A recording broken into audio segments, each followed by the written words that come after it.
Monsieur, bonsoir. Entretien ce soir avec Pape Diallo, dit Zator Mbaye, député à l'Assemblée nationale, membre de la direction de l'AFP. Bonsoir Zator. Bonsoir Mamadou. Ouverture demain, vous êtes très foot? Très foot, on est très enclin à regarder les matchs de foot et c'est pour moi le lieu justement de souhaiter bonne chance à nos Lions. Ouverture de la CAN de football demain, au Gabon. Absolument, oui. Et nous avons une très belle équipe cette année qui nous fait rêver. Et je voudrais quand même saisir cette opportunité pour demander l'adhésion de tous les Sénégalais, toute obédience politique, confessionnelle réunie justement pour que toutes les prières soient dites afin que nos Lions reviennent avec ce trophée qu'on a tant attendu. Ben voilà, et pas besoin de récupération politique. Peut-être pas. L'objectif aujourd'hui, c'est que le Sénégal est indivisible. Et je crois que tout le monde demain portera le maillot du Sénégal. C'est ça qui est important. Très bien. En tout cas, bonne chance aux Lions. Parlons de l'Assemblée nationale. Peut-être faire un bilan puisqu'on est presque à la fin de l'actuelle législature. Beaucoup de critiques essuyées par cette Assemblée nationale, notamment le président Moussa Fagnas, qui est le leader de votre parti. Une assemblée immobile, disent certains, d'autres parlent même de médiocrité. Vous répondez quoi? Alors, sans risque aucun de me tromper, je peux dire et affirmer de manière péremptoire que le président de l'Assemblée nationale actuelle, le président Moussa Fagnas, reste l'un des meilleurs présidents de l'Assemblée nationale que n'a jamais connu notre pays. Ah oui? Simplement parce que à la tête de l'Assemblée, quand même, beaucoup de changements ont eu lieu.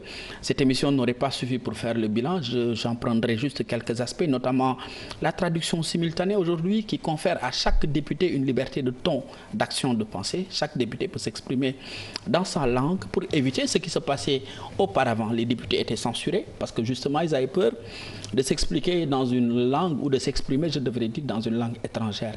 Nous avons aujourd'hui une capacitation des députés et cette 12e législature a vu quand même l'ère expérimentale de, je devrais dire, de la parité intégrale, 65 femmes pour la première fois. Ce n'était pas évident, qu'il fallait capaciter, qu'il fallait former, qu'il fallait même formater suivant. C'est la loi, c'est ce que dit la loi. C'est la loi, c'est la loi. Il faut la respecter. C'est la loi et quand même on n'a pas eu à avoir des heurts entre l'exécutif et le législatif, ce qu'on avait l'habitude de voir dans le passé. Des heurts sont quand même souvent bienvenus entre l'exécutif et le législatif. Mais vous savez, les Sénégalais oublient souvent, je ne dis même pas les Sénégalais, certains politiciens pensent que nous sommes dans un régime parlementaire. Nous sommes aujourd'hui dans un régime présidentialiste où... Bon, présidentialiste, mais quand même dans la rigueur des lois en général au maximum et de l'exécutif qui aujourd'hui a quand même la plénitude de l'exécution des politiques publiques. Mais une seule proposition de loi qui a pu passer entre les mailles du filet, toutes les autres dans les tiroirs, est-ce que quand même ça ne pose pas de problème? Vous savez, les propositions de loi des collègues, souvent, si c'est des propositions de loi qui ont des incidences financières, le collègue qui fait cette proposition doit en même temps proposer les compensations financières. Et en général, si ce n'est pas fait, la proposition de loi est rejetée de fait. L'une des raisons pour lesquelles beaucoup de propositions de loi, aujourd'hui, n'ont pas pu être examinées. Et je dois vous avouer que quand une proposition de loi est déposée sur la table de l'Assemblée nationale, celle-ci est présentée au gouvernement.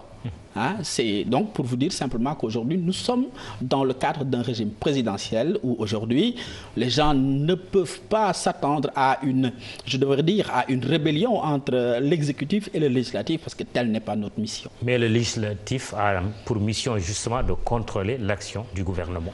Nous le faisons toujours. Hier, je prends un exemple, nous avons été à l'aéroport international Blaise Diagne pour justement contrôler les budgets que nous avons votés, si ces budgets ont été injectés. Je crois que nous nous sommes rendus compte justement de l'efficacité de cela. Les députés ne sont pas des commissaires politiques, ce n'est pas l'IGE non plus, ni la Cour des comptes, mais nous avons notre rôle dans le contrôle des politiques publiques et je crois que les uns et les autres s'attellent à cette tâche. Une question qui fait débat, l'augmentation du nombre de députés de 150 à 165. Il y a justement ce recours de l'opposition auprès du Conseil constitutionnel. Vous réagissez comment en tant que majorité parlementaire? En fait, pour moi, c'est un recours qui n'a pas de sens, mais l'opposition est bien dans son rôle, parce que simplement, ils veulent jouer les prolongations par rapport à cette loi. Le président de la République a été conforme à ces propositions en tant que candidat déjà. Il avait donc indiqué qu'il souhaiterait que la diaspora puisse être représentée. Vous savez, aujourd'hui, sur bien des questions qui touchent la diaspora, quand un député comme moi en parle, c'est juste à travers ce qu'il en sait de gauche à droite. Mais aujourd'hui, la diaspora est quand même... l'occasion lui est donnée de se faire représenter.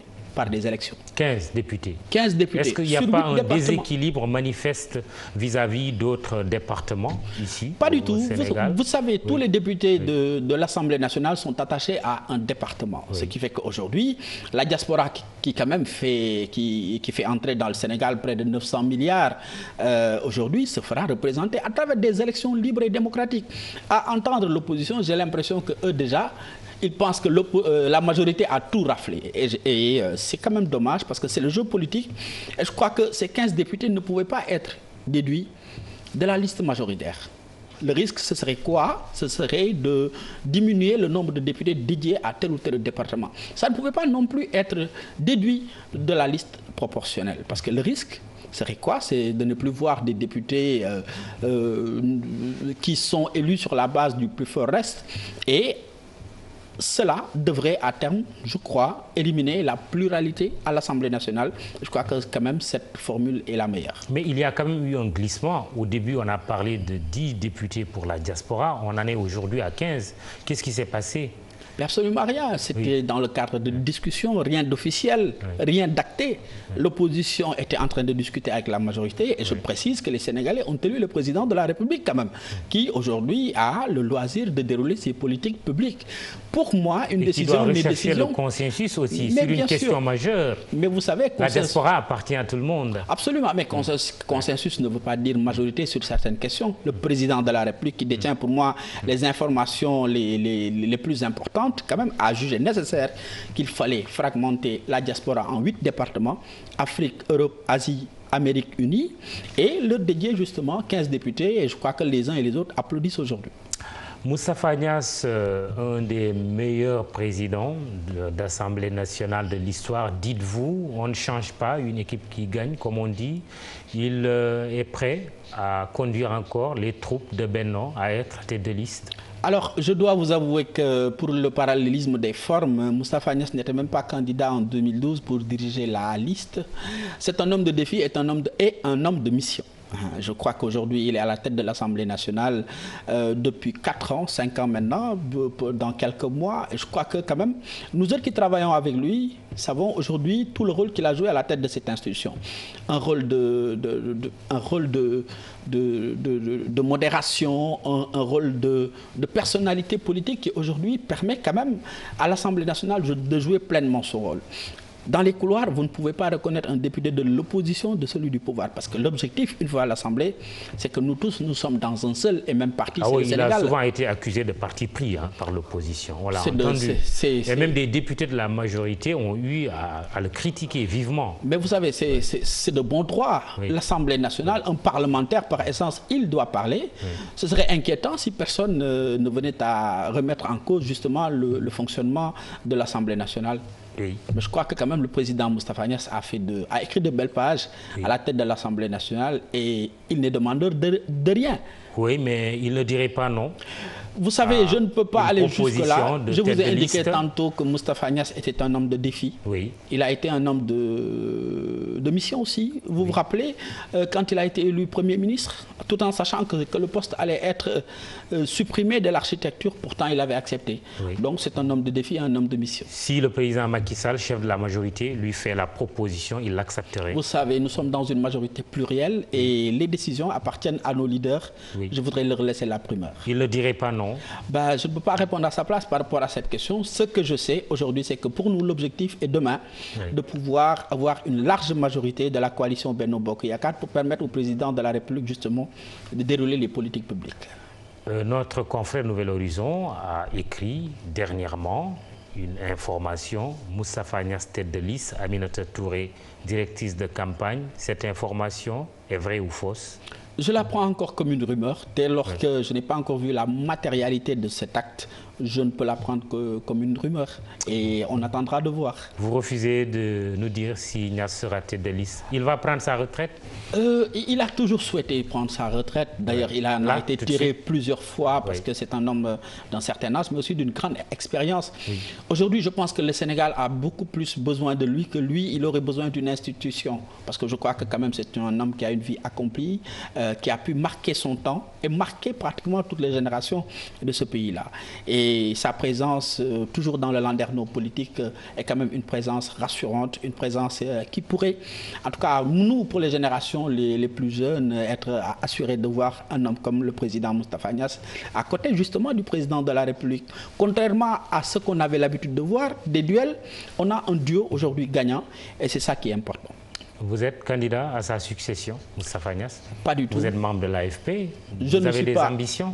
Vous savez, je suis un homme politique, un petit homme politique qui fait son bout de chemin. Oui. Aujourd'hui, j'ai deux pieds, celui de la quête du savoir et celui du culte du travail. Demain, il fera jour. On va parler de cette demande de levée de l'immunité parlementaire de la députée Aminata Diallo, réclamée par la direction du PS, qui demande à l'Assemblée nationale de voter cette demande. Vous êtes prêt à le faire?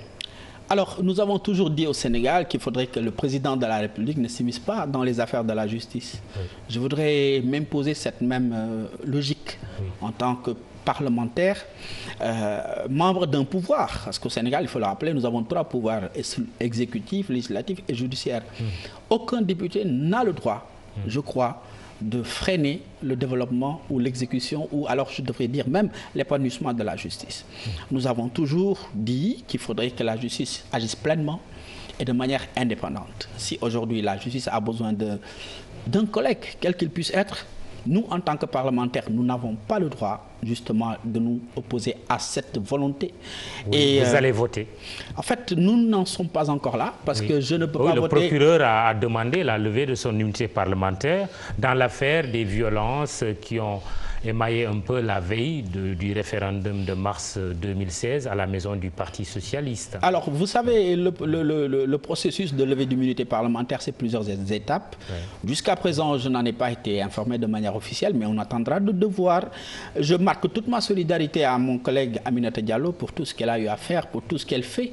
Mais je dois avouer que à l'Assemblée nationale, il n'y a pas de surdéputés ou des sous-députés. On a eu à lever plusieurs immunités parlementaires. Lever l'immunité parlementaire n'est pas synonyme d'inculpation ou de condamnation. Mais il faudrait justement que nous tous, députés, que nous sachions justement les missions qui nous ont été confiées. Ça veut dire quoi? De permettre à l'institution judiciaire de pouvoir jouer son rôle correctement. Cela vous amuse de voir le PS aujourd'hui dans des difficultés? Je pense que c'est quelques problèmes et sous peu le PS dépassera ces problèmes. Tous les partis de masse souvent sont traversés par ce genre de problèmes. Vous en avez connu? Mais nous les avons réglés de manière très politique, conformément à nos textes, parce que simplement l'AFP aussi a un mode de fonctionnement qui est différent de certains partis politiques. Êtes-vous tenté de prendre position dans cette crise interne au PS? Je ne voudrais pas prendre position, justement parce que je ne voudrais pas être accusé de ma démission ou d'émission dans les affaires politiques d'un autre parti. Zator Mbaye, nous allons parler un peu d'économie. L'endettement de l'État du Sénégal a un taux de 62% du PIB, la norme de l'UEMOA fixée à 70%. L'opposition n'arrête pas d'alerter sur cette question. Elle a raison de le faire? Peut-être pas raison, parce que simplement, vous savez, tous les pays, je devrais dire même tous les êtres, sont endettés. Nous tous, il nous arrive de le faire pour faire des réalisations, pour pouvoir augmenter notre pouvoir d'achat. Le Sénégal est aujourd'hui pas encore arrivé à la limite fixée par l'UEMOA, et nous savons qu'aujourd'hui, quand même, les paradigmes ont changé. Habituellement, on s'endettait pour le fonctionnement. Aujourd'hui, le pouvoir est en train de s'endetter pour, je devrais dire, pour les investissements. Et au Sénégal, il y a quand même une politique d'investissement très importante. 3022 milliards, 3360 milliards cette année, avec près de 2000 milliards dans l'investissement, je crois que c'est quand même très important. Aujourd'hui, notre taux de remboursement est de 3,4 du PIB. Je pense que quand même c'est très correct. Si nous avons 100, nous remboursons 4, c'est encore correct. Et je devrais dire qu'il faudrait justement que les uns et les autres comprennent le bien fondé de cet endettement. Nous avons lancé un plan Sénégal émergent à l'horizon 2035, c'est pour des générations futures, naturellement.